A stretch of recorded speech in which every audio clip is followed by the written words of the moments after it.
Just close your eyes until you're 29. Everybody wants to come up with excuses. I'm this, I wasn't born that way. I'm stuck, I'm in a rut. I wasn't born here, this. You can't be lost in life when you're this young. I'm a female, I'm an immigrant, I'm a minority, I'm transgender.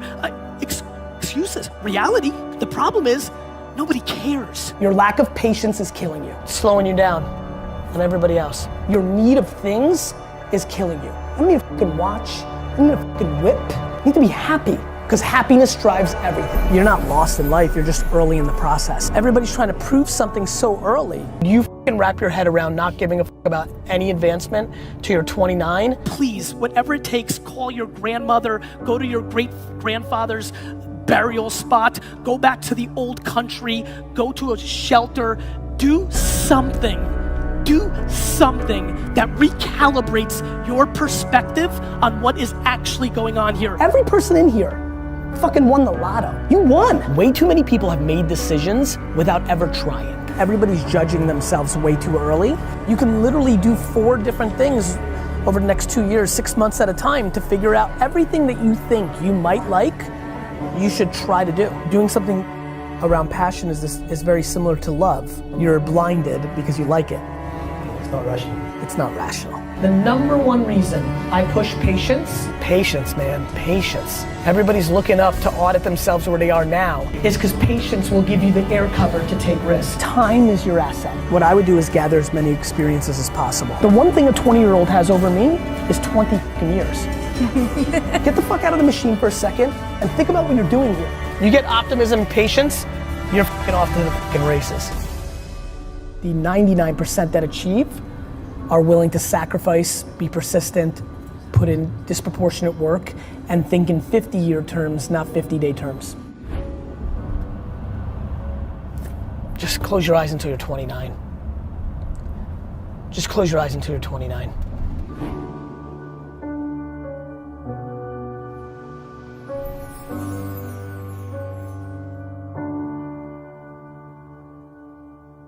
Because when you see regret in a man's eyes, it's fucking painful because you can't do shit about it. When you're 90 and you're not mobile and you're tired and it's over, you can't do it. You can't do it. You can't build that company you wanted. You can't spend that time with your kid. It's regret. Yeah. And it fucking drives the shit out of me.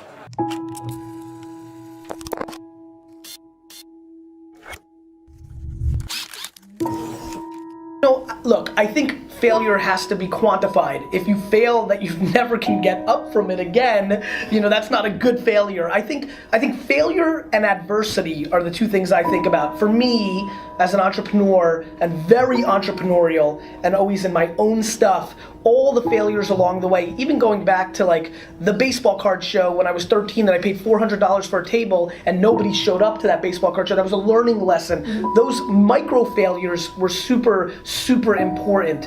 I think, it depends on your stomach, right? Like if you really fail, like go out of business, I think people take one of two ways, right? They're like just finished and they're never able to get off the mat and they go in a different direction. So to me, I think quantifying the failure is important to me. They gotta change, you gotta evolve. Like Madonna did it right. She reinvented herself 14 times. That's why she had a long career. Like you've gotta reinvent yourself. So let's talk about sports. When you're the best athlete and you're like the guy and you're like one of the top 15 players, Draymond Green, he's my buddy. Draymond really worked on his game every offseason. Ricky Rubio, the flashy point guard from Minnesota, if he developed his outside shot, he would have been a much bigger player. He had all the passing skills, the quickness, he's got everything. If instead of going to Ibiza and f***ing chicks in the off season, he worked on his 18-foot jumper, he'd be in the game. If you have ambition, your actions have to match that. And too many people are just like not putting in the work. Their mouth is way ahead of their fucking, actions. Like, really? You're gonna be the greatest NBA player of all time? Why? Because you think you got a little handle on the weekends? You need to shoot 15,000 free throws before school every day. What did you do from Friday 5 p.m. until Monday 7 a.m.? I'm just curious, and I don't think you shouldn't have a weekend, but I think everybody's ambition actually is more predicated on their actions than their words. My friends tell me all the time they're so ambitious, and I'm like, if that's true, then you punt leisure and you punt concerts at Jones Beach and you work.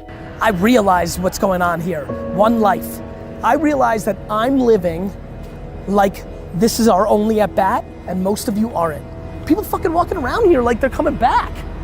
People fucking walking around here like they're coming back. You're not coming back. Well, listen, I don't want to impose my beliefs on others. Maybe you believe you come back. I believe you come back as a tree or a flower pot or D-Rock sneakers. And that blows compared to being a human. And so I'm acting that way. I'm acting that way.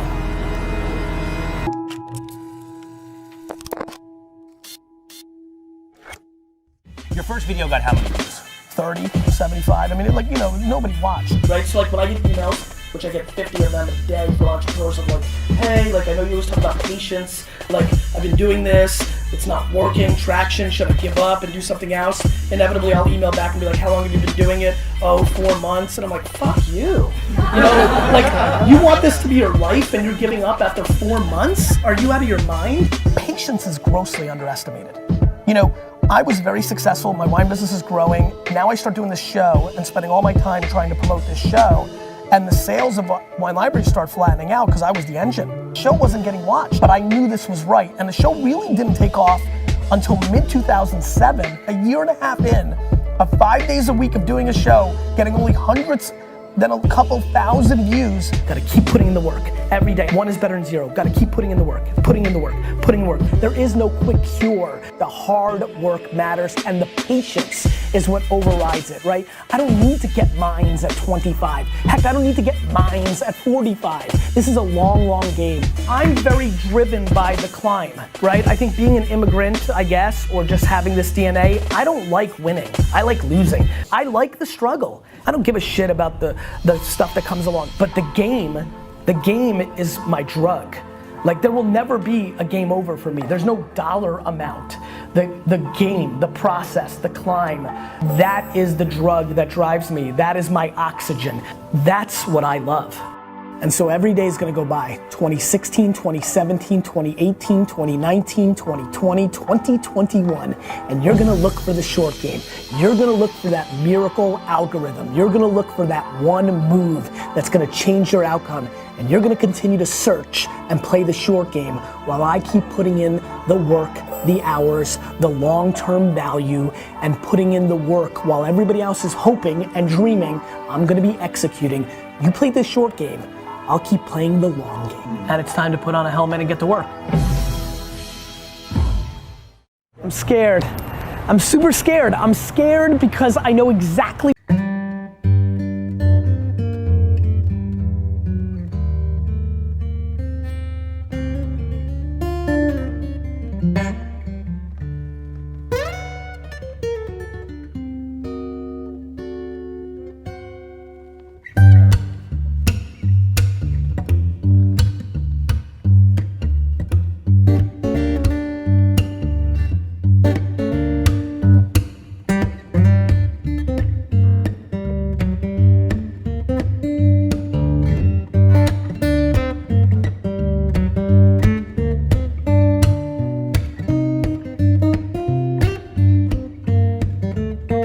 and safe. This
But this is exactly when you can live with 4 roommates in a basement and eat fast food. you understand? This is not when the baby's there. This is not when you've been married and you promised. This is not when the world has sucked out all your dreams and hopes yet. You still got this window. And yet, so many of you are so hungry for short-term gains, like maximizing the job that paid you $3,000 more, but it's not as fun, but you want that $3,000. For what? For what? For a new iPhone? For what? You get to live life one time. And this is the time right now to understand what's actually happening and actually map your behavior to something that will impact you for the next 80 years. So promise me that you understand